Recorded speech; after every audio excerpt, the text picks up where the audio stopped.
दोस्तों, आज हम महाजनपद काल, जिससे हर एक एग्जाम में सवाल रहता ही है, उसके बारे में पूरा पढ़ेंगे। इस काल के प्रशासन से ढेर सारे क्वेश्चंस पहले पूछे गए हैं और ये चैप्टर आपके लिए डिसाइडिंग चैप्टर हो सकता है।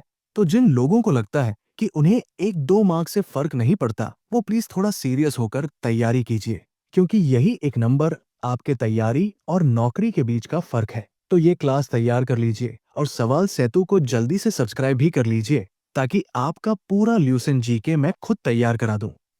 आपको बता दूं कि हमने इससे पहले वैदिक काल को पूरा पढ़ा है। मुझे उम्मीद है आप शुरुआत से ही इस क्लास को फॉलो कर रहे हैं। और हाँ, नोट्स के लिए भी तैयार रहिए, कॉपी पेन लेकर बैठ जाइए। तो चलिए, बिना देरी किए शुरू करते हैं आज की क्लास। सबसे पहले तो समझते हैं कि महाजनपद क्या थी। वैदिक काल के दौरान जो छोटे राज्य थे, उन्हीं को जनपद कहा जाता था। बाद में चलकर ये छोटे छोटे जनपद मिल गए और एक बड़ा राज्य बना। इसी बड़े राज्य को महाजनपद कहा गया। यानी जनपद ही बाद में एक दूसरे से मिलकर महाजनपद बने। अब हमें इतिहास में महाजनपदों के बारे में कहां से पता चला? तो ये आप याद रखिए कि बौद्ध साहित्य के अंगुत्तर निकाय और जैन साहित्य के भगवती सुत्त में सबसे पहले महाजनपदों की सूची दी गई है। इन दोनों ही स्रोतों में महाजनपदों की संख्या 16 बताई गई है। तो सबसे पहले हम देख लेते हैं कि ये 16 महाजनपद कौन कौन से थे, वर्तमान समय के किस स्थान पर ये महाजनपद स्थित थी, और इन महाजनपदों की राजधानी कहाँ थी। क्योंकि यहां से सवाल पहले भी पूछा जाता रहा है, तो इसलिए आप पूरी इस लिस्ट का नोट्स बना लीजिए। सबसे पहला महाजनपद है अंग। ये वर्तमान में बिहार के मुंगेर और भागलपुर जिले में स्थित थी। इसकी राजधानी चंपा या चंपा नगरी थी। दूसरी महाजनपद है मगध। ये वर्तमान के बिहार में पटना, गया और नालंदा जिले में स्थित थी। मगध की 4 राजधानियां थी। हर्यंग वंश के सबसे पहले राजा बिंबिसार के काल में गिरिव्रज और राजगीर इसकी राजधानी बनी। राजगीर को ही राजगृह भी कहते थे। इसी हर्यंक वंश के तीसरे राजा उद्दीन ने मगध की राजधानी पाटलिपुत्र को बनाया। इसके बाद शिशुनाग वंश के राजा शिशुनाग ने इसकी राजधानी वैशाली को बना दिया और अंत में शिशुनाग के बेटे कालाशोक ने इसकी राजधानी वापस से पाटलिपुत्र को बना दिया। तीसरी महाजनपद थी वज्जी। ये आज के बिहार के मुजफ्फरपुर और वैशाली जिले में थी।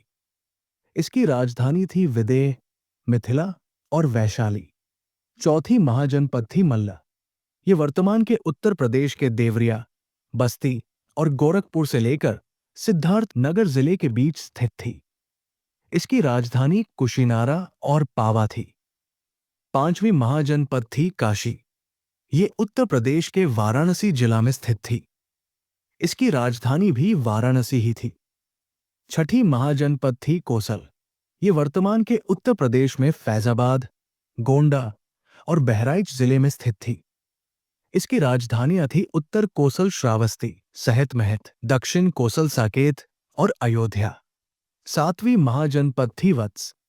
ये भी उत्तर प्रदेश में इलाहाबाद और मिर्जापुर जिले में स्थित थी। इसकी राजधानी थी कौशाम्बी। आठवीं महाजनपद थी छेदी। ये वर्तमान के बुंदेलखंड क्षेत्र में स्थित थी। शक्तिमती और सोत्थेवती इसकी राजधानियां थी। नवीं महाजनपद थी कुरु। ये वर्तमान के हरियाणा और दिल्ली क्षेत्र में स्थित थी। इसकी राजधानी थी इंद्रप्रस्थ, जो आधुनिक दिल्ली है। 10वीं महाजनपद थी पंचाल। ये वर्तमान में पश्चिमी उत्तर प्रदेश के रुहेलखंड क्षेत्र में थी। उत्तरी पंचाल की राजधानी थी अहिच्छत्र और दक्षिणी पंचाल की राजधानी थी काम्पिल्य। 11वीं महाजनपद थी शूरसेन, जो उत्तर प्रदेश के ब्रज मंडल में स्थित थी और इसकी राजधानी मथुरा थी। 12वीं महाजनपद थी मत्स्य। ये वर्तमान के राजस्थान में अलवर, भरतपुर और जयपुर के इलाके में स्थित थी। इसकी राजधानी थी विराटनगर। 13वीं महाजनपद का नाम था अवंती और ये वर्तमान के मालवा क्षेत्र में स्थित थी। राजधानी की बात करें तो उत्तर अवंती की राजधानी थी उज्जैनी, जबकि दक्षिण अवंती की राजधानी थी महिष्मती। 14वीं महाजनपद थी अश्मका। ये महाजनपद वर्तमान के नर्मदा और गोदावरी नदियों के बीच स्थित थी। इसकी राजधानियां थी पोटाना और पाटली। 15वीं महाजनपद थी गांधार। ये वर्तमान के पाकिस्तान और अफगानिस्तान का पश्चिमी भाग में स्थित थी। इसकी राजधानियां थी तक्षशिला और पुष्कलावती। और अंतिम 16वां महाजनपद थी कंबोज। ये वर्तमान पाकिस्तान के हजारा जिले में स्थित थी। इसकी राजधानियां थी राजापुर और हटाका। तो 16 महाजनपदों के नाम, उनकी भौगोलिक स्थिति और उनकी राजधानियां आपका तैयार हो गया। साथ ही आपको ये भी तैयार हो गया कि ये 16 महाजनपदों की लिस्ट हमें बौद्ध साहित्य के अंगुत्तर निकाय और जैन साहित्य के भगवती सुत्त से मिली है। तो चलिए अब आगे बढ़ते हैं। वहां की शासन व्यवस्था की बात करें तो महाजनपद काल में राज्य दो प्रकार के होते थे। एक था राजतंत्रीय, जहां राजा का शासन होता था, और दूसरा था गैर राजतंत्रीय, जिसे गणतांत्रिक राज्य भी कहते थे। यहाँ राजा लोगों द्वारा चुना जाता था। राजशाही राज्य में जो महाजनपद आते थे वो थे अंग, मगध, काशी, कोसल, वत्स, चेदी, शूरसेन, मत्स्य, अवंती और गांधार। और गणतांत्रिक राज्य थे वज्जी, मल, कुरु, पांचाल, कंबोज, कपिलवस्तु के शाक्य, रामग्राम के कोलिया और पिप्पलिवन के मौर्य। छठी शताब्दी ईसा पूर्व से भारत में 4 राज्यों के बीच वर्चस्व का संघर्ष हो रहा था। ये 4 राज्य थे मगध, कोसल, वत्स और अवंती। लेकिन अंत में मगध साम्राज्य सबसे शक्तिशाली बनकर उभरा और एक साम्राज्य की स्थापना करने में सफल रहा। तो यहां हम समझने की कोशिश करते हैं कि मगध के इतना शक्तिशाली बनने के पीछे क्या कारण थे। तो ये बात आपको पता ही है कि ये महाजनपद काल लौह युग यानी आयरन एज के समय का है। इस समय लोहे का उपयोग हथियार और औजार बनाने के लिए किया जाता था। लोहे की कुल्हाड़ी से घने जंगलों को साफ किया जा सकता था। लोहे के नोक वाले हलफाल से जमीन की अच्छे से जुताई होती थी और इससे अनाज के उत्पादन में वृद्धि होती थी। और ऐसे में मगध की भौगोलिक स्थिति सबसे ज्यादा सहायक हुई। यहाँ बहुत ही अच्छा लोहे का भंडार था और ये एक सबसे प्रभावशाली कारण था मगध के शक्तिशाली होने का। साथ ही मगध मध्य गंगा के मैदान के केंद्र में स्थित था। यहाँ के जंगलों को साफ करने के बाद इसकी जलोढ़ मिट्टी बहुत उपजाऊ निकल गई और इससे खाद्य अधिशेष अधिक बचने लगा। इससे यहाँ समृद्धि आई जो मगध के शक्तिशाली बनने का कारण बनी। मगध को सैन्य संगठन में भी विशेष लाभ मिला। हालांकि भारतीय राज्य घोड़ों और रथों का उपयोग अच्छी तरह करते थे, लेकिन मगध के जंगलों में हाथियों की कमी नहीं थी। वो मगध ही था जिसने अपने पड़ोसियों के खिलाफ युद्ध में बड़े पैमाने पर हाथियों का पहली बार इस्तेमाल किया था। और इन्हीं सब के कारण मगध अधिक शक्तिशाली राज्य बनकर सामने आया।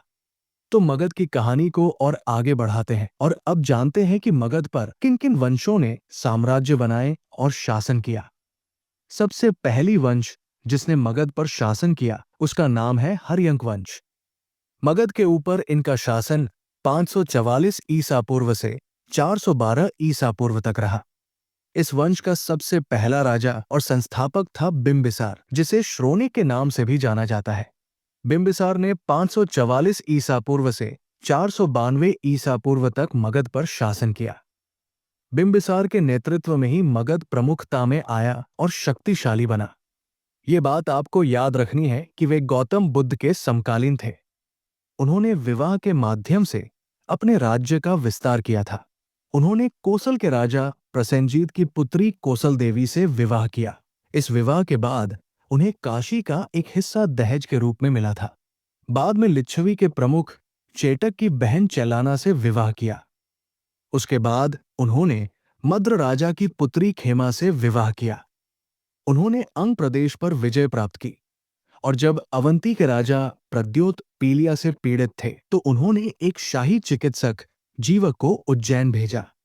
तो यहां से ये याद रखना है कि जीवक किनके शाही चिकित्सक थे। तो याद रखिए वे बिंबिसार के शाही चिकित्सक थे।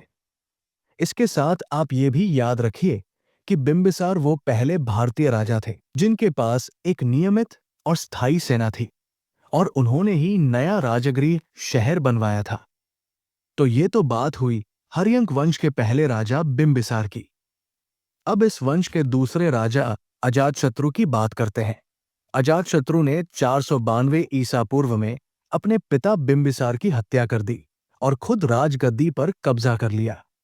अजातशत्रु ने साम्राज्य के एक्सपांशन के लिए बहुत आक्रामक नीति अपनाई। उसने काशी पर पूरा नियंत्रण कर लिया और कोसल के राजा और अपने मामा प्रसेनजीत पर आक्रमण करके पहले के अच्छे संबंधों को तोड़ दिया। काशी को कब्जा करने के बाद उसने वज्जी संघ में छल से कलह कर दिया और लंबे युद्ध के बाद उसे हराकर वैशाली पर भी कब्जा कर लिया। अब मगध गंगा घाटी में सबसे शक्तिशाली क्षेत्रीय शक्ति बन गया था।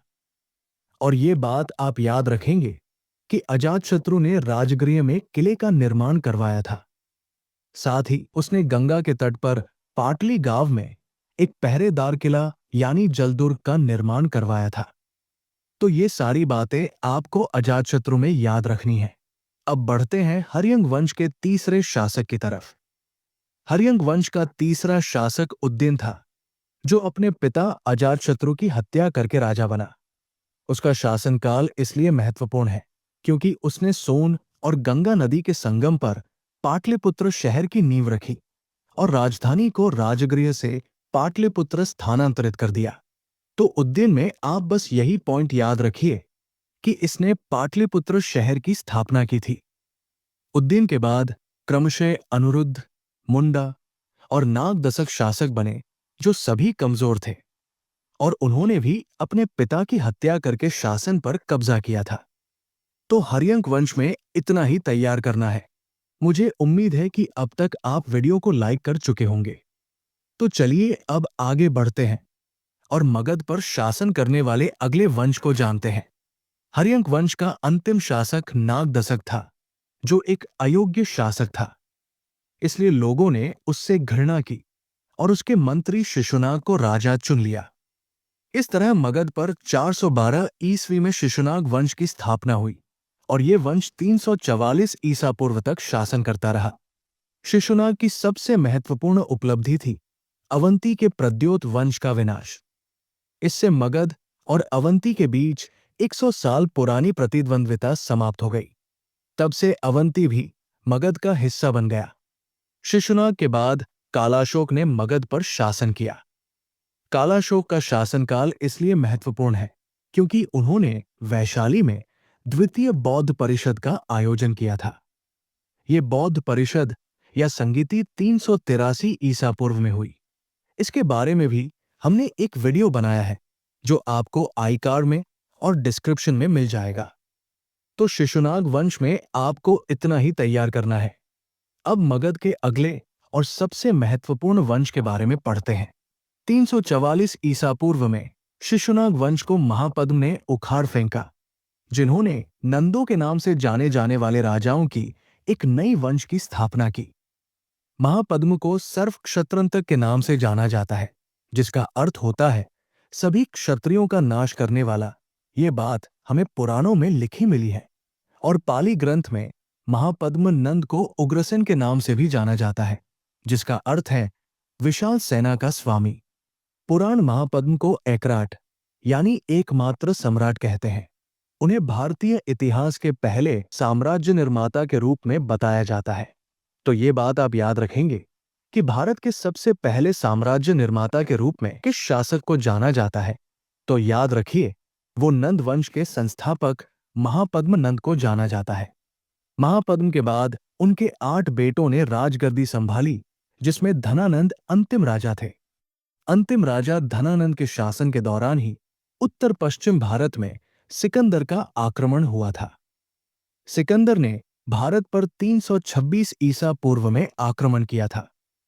तो ये बात आप याद रखिए कि सिकंदर के आक्रमण के दौरान भारत में किस राजा का शासन था।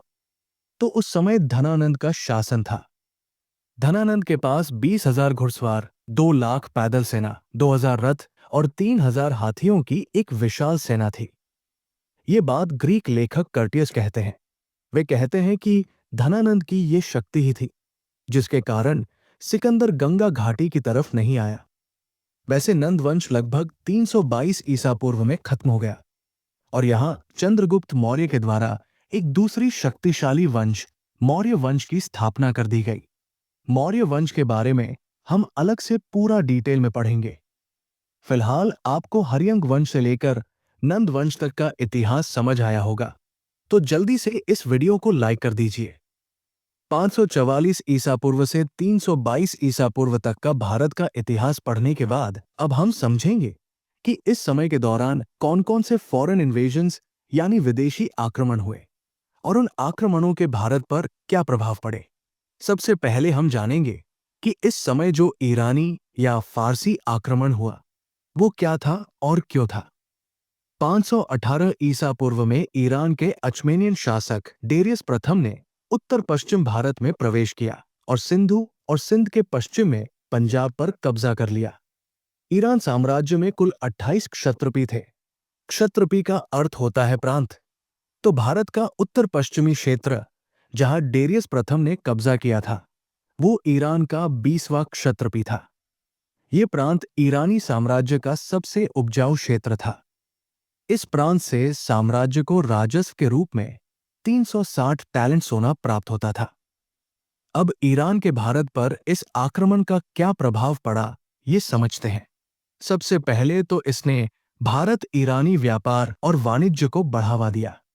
ईरानियों के माध्यम से ही यूनानियों को भारत की महान संपदा के बारे में पता चला और इसके कारण ही सिकंदर ने भारत पर आक्रमण किया। ईरानी लेखकों ने ही भारत में लेखन का एक रूप लाया जिसे खरोष्ठी लिपि के रूप में जाना जाता है।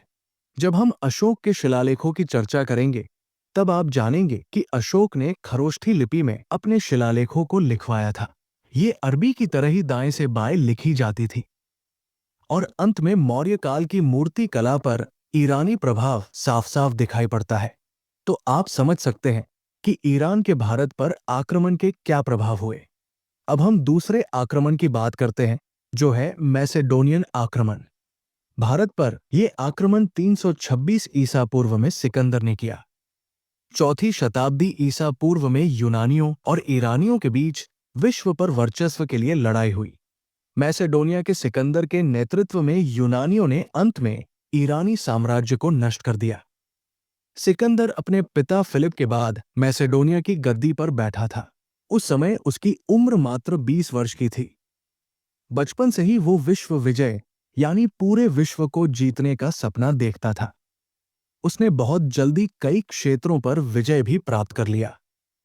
भारत पर विजय प्राप्त करने के लिए सबसे पहले उसने काबुल घाटी और उत्तर पश्चिमी सीमा के पहाड़ी क्षेत्र पर विजय प्राप्त किया और 326 ईसा पूर्व में अटक के पास ओहिन पहुंचा। तक्षशिला और अभिसार इन जगहों के शासकों ने समर्पण कर दिया, लेकिन पोरस ने ऐसा करने से मना कर दिया। इसी कारण 326 ईसा पूर्व में वितस्ता की लड़ाई हुई। तो ये याद रखिए कि वितस्ता की लड़ाई किनके बीच हुई। ये युद्ध सिकंदर और पोरस के बीच हुई थी। वितस्ता आज के झेलम को कहते हैं। इस युद्ध में सिकंदर ने पोरस को हराया था। अब यूनानी सेना व्यास नदी तक पहुंच गई। सिकंदर को इस जगह से वापस लौटना पड़ा क्योंकि उसके सैनिकों ने आगे जाने से मना कर दिया था। विजित क्षेत्र के लिए कुछ प्रशासनिक व्यवस्था करने के बाद सिकंदर ने सितंबर 325 ईसा पूर्व में वापस मैसेडोनिया जाने की सोची। वो 323 ईसा पूर्व में बेबीलोन पहुंचा, जहां 33 वर्ष की उम्र में उसकी मृत्यु हो गई। जब सिकंदर की मृत्यु हुई तो कोई भी नए जीते गए साम्राज्य को एक साथ नहीं रख पाया। उसके सेनापतियों के बीच वर्षों तक चले युद्ध के बाद ये छोटे छोटे राज्यों जैसे मैसेडोनिया, बेबीलोनिया और मिस्र इन सब में विभाजित हो गया। अब सिकंदर के आक्रमण का भारत पर क्या प्रभाव पड़ा ये समझ लेते हैं। इस आक्रमण के बाद भारत और यूरोप के बीच भूमि और समुद्री मार्ग खोलकर इसने दोनों को एक दूसरे के करीब ला दिया। अप्रत्यक्ष रूप से इस आक्रमण ने इंडो बैक्टीरियन और इंडो पार्थियन राज्यों की स्थापना को संभव बनाया, जिसने बाद के चरण में भारतीय वास्तुकला, खगोल विज्ञान, सिक्का इन सब को काफी प्रभावित किया।